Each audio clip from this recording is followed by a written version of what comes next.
पालखी सोहळ्यामध्ये प्रत्येक वारकरी माऊलींचा अखंड जयघोष करीत असतो. तो प्रत्येकाला माऊली म्हणूनच बोलवत असतो. माऊली ही आईला मारलेली अत्यंत प्रेमळ अशी हाक आहे.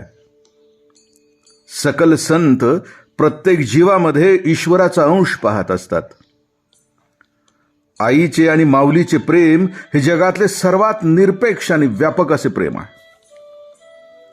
पायी चालत असताना जी सात्विकता दाटून येते, यातून हृदयातील विशालतेतून माऊली म्हणून प्रेमाने जी हाक मारली जाते, त्यातील मार्दव खूप ओढ लावणारे असते. सर्व संतांनी विठुरायाला माऊली म्हटलं आहे. अवघा पालखी सोहळा एकमेकांना माऊली संबोधून लेकूरवाळ्या विठ्ठलाच्या प्रेम मायेचा प्रत्यय करून देत असतो. प्रत्येक जण आपल्या उपास्याला पिता मानतात, कोणी प्रियकर मानतात, कोणी सखा मानतात, कोणी स्वामी मानतात. भागवत धर्माला ज्ञानाची बैठक प्राप्त करून देणारे ज्ञानदेव महाराज मात्र प्रियतेची अखेरची सीमा असलेली आत्मा माऊली असे म्हणतात. तेथ प्रियाची परमसीमा तो भेटे माऊली आत्मा, तये खेवी आटे डिंडिमा संसारी कहे. संतांना माऊली हा शब्द अतिशय प्रिय आहे. कारण माऊली ही निष्कपट माय असते.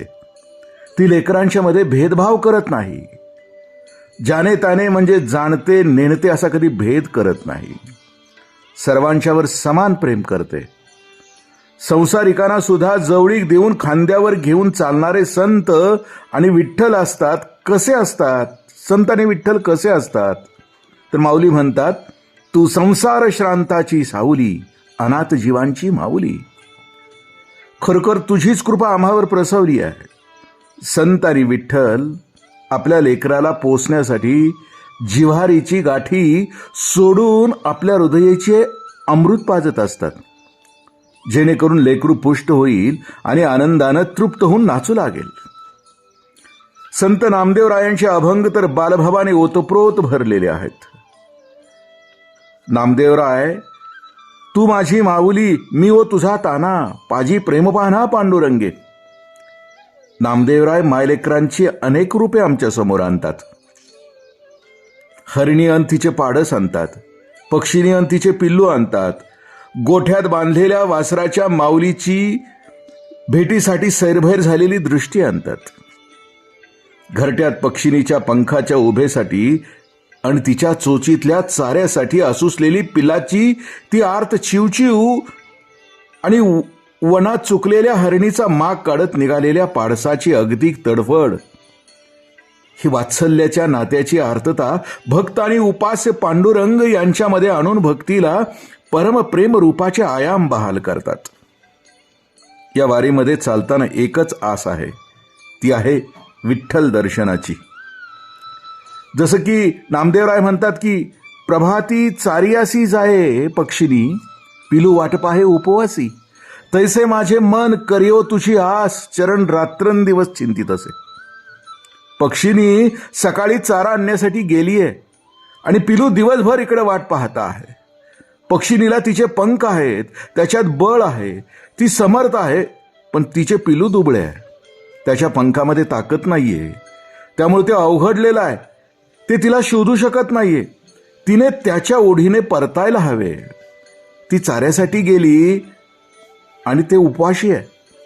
त्याची भूक तिनेच जाणायला हवी. घरट्यात दिवसभर वाट पाहणाऱ्या या उपाशी पिलाच्या अक्तिकतेचे स्मरण तिला असायला हवे.